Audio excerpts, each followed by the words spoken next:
Camiler, ilahi kelamla alemlere bereket ve hidayet, dayanışmanın güçlendiği kutsal mekanlar olan camiler, hayatın tam kalbinde durmaktadır. Uzlaştırıcı, bütünleştirici görev anlayışıyla Bismillahirrahmanirrahim.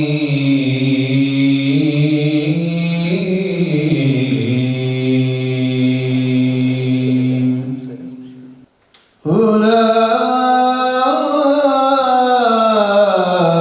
habitat la yestevun indallah.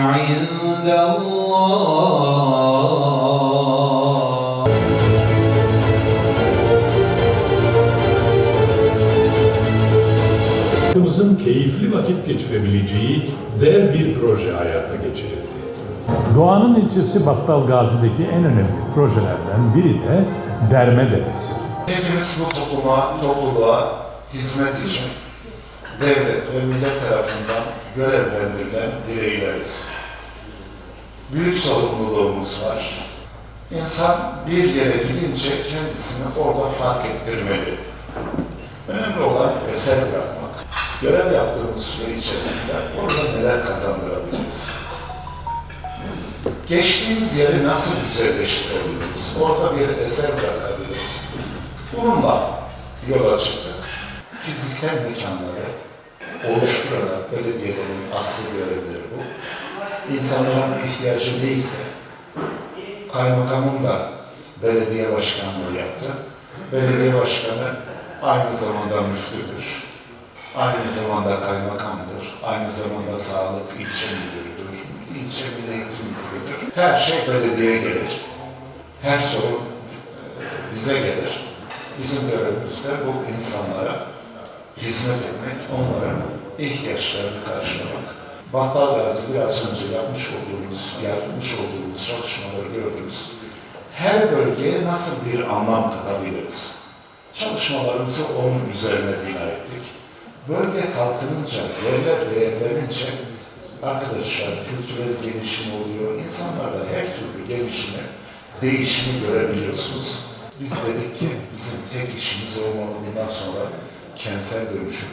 Rabbim nasip eder tekrar seçilirsek, öyle bir aday gösterirsek tek bir hedefimiz var.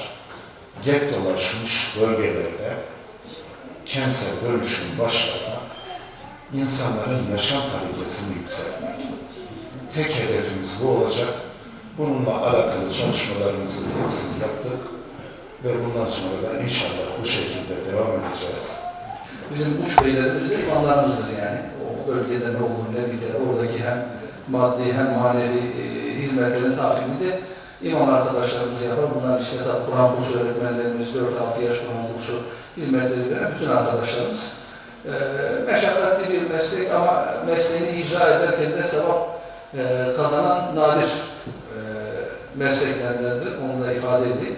Allah hepinizden razı olsun. Fedakarane hepiniz çalışıyorsunuz. Depremde de bunları gördük. Başkan Bey'e teşekkür ediyoruz. Bugün bir ev sahipliği yaptı. Sizlere bu yeni yapmış oldukları Sahil Park projesinde de görme imkanı da sağlamış oldu. Gerçekten güzel hizmetler yapıyorlar. Allah razı olsun. Kendisi de ifade ettiği gibi geldiğimiz süreçten beri hem kendi kurumlarımızla hem belediyemizle güzel bir ahenk var. İlçemiz için elimizden geldiğince gayret sarf ediyoruz. Allah emeği geçenlerden razı olsun.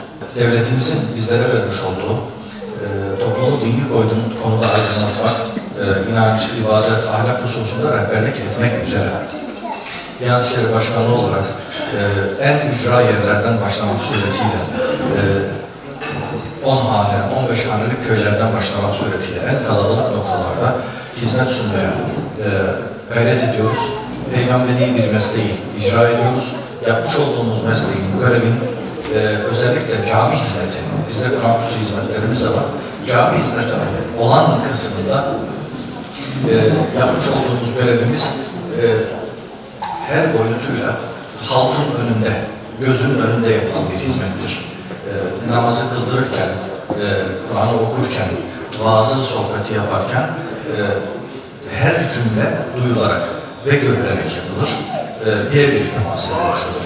Bu vesileyle din hizmeti yürüten kardeşlerimizle beraber bu hizmeti yürütürken yaş farkı gözetmeksizin doğumundan ölümüne bir görev alanımız ve genişliğimiz var. Selahattin Okumuş Beyefendi. Nevzat Kaynar Beyefendi'yi buraya alalım. Abdülkadir Turan Beyefendi'yi. Ahmet Çiçek Beyefendi.